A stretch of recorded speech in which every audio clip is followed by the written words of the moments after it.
ഇതൊരു പുതിയ ഐറ്റമായിട്ടാണ് ഗൈസ് വന്നേക്കുന്നത്, ചക്കക്കറി. അപ്പോൾ നമ്മൾ ചക്കപ്പുഴുക്ക് വെക്കണ പോലെ തന്നെയാണ് നമ്മൾ ചക്ക അരിഞ്ഞ് അത് കഴിഞ്ഞിട്ട് കുക്കറിനകത്ത് വെച്ചിട്ട് കുറച്ച് മഞ്ഞൾപ്പൊടി പിന്നെ കറിവേപ്പിലയൊക്കെ ഇട്ട് ഒരു വിസിൽ മതി കേട്ടോ. അത് കഴിഞ്ഞിട്ട് ഒരു വിസിലടിക്കുന്ന സമയം കൊണ്ട് നമുക്ക് ചട്ടിയിൽ കടുക് പിന്നെ സവോള വറ്റൽമുളക് കറിവേപ്പില ഇതൊക്കെ ഇട്ട് നന്നായിട്ട് വഴറ്റിയെടുക്കുക. പിന്നെ ഒരു വിസിലടിച്ചെടുത്ത് നമ്മുടെ ചക്കയില്ല അതിൻ്റെ അകത്തേക്ക് ആഡ് ചെയ്ത് കൊടുക്കുക ഗൈസ്. നമ്മുടെ ചക്കക്കറി ഇവിടെ റെഡിയായി.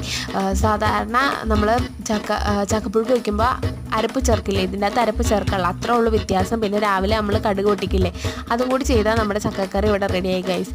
പിന്നെ ഇത് വലിയ ടേസ്റ്റ് ഒന്നുമില്ല കേട്ടോ ഗൈസ്. അമ്മ എന്ത് സാധനവും ഫോണിൽ കണ്ട് ഉണ്ടാക്കിയാലും അത് ഭയങ്കര ഫ്ലോപ്പാണ്.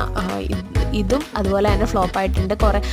ഇച്ചിരി മധുരം ഉള്ളതുകൊണ്ടാണ് തോന്നുന്നു ഒട്ടും വായ വയ്ക്കാൻ കൊള്ളത്തില്ലായിരുന്നു. പക്ഷേ എനിക്ക് വലിയതായിട്ട് ഇഷ്ടപ്പെട്ടില്ല കഴിച്ചു. അനിയനും അനിയത്തിനും വലിയ കുഴപ്പമില്ലാണ്ട് കഴിച്ചു കേട്ടോ. അപ്പോൾ നിങ്ങളെല്ലാവരും ട്രൈ ചെയ്ത് വേണമെങ്കിൽ നോക്കുക, വേണ്ടെങ്കിൽ വേണ്ട കഴിച്ചു. അപ്പോൾ ഇത്രയുള്ളൂ.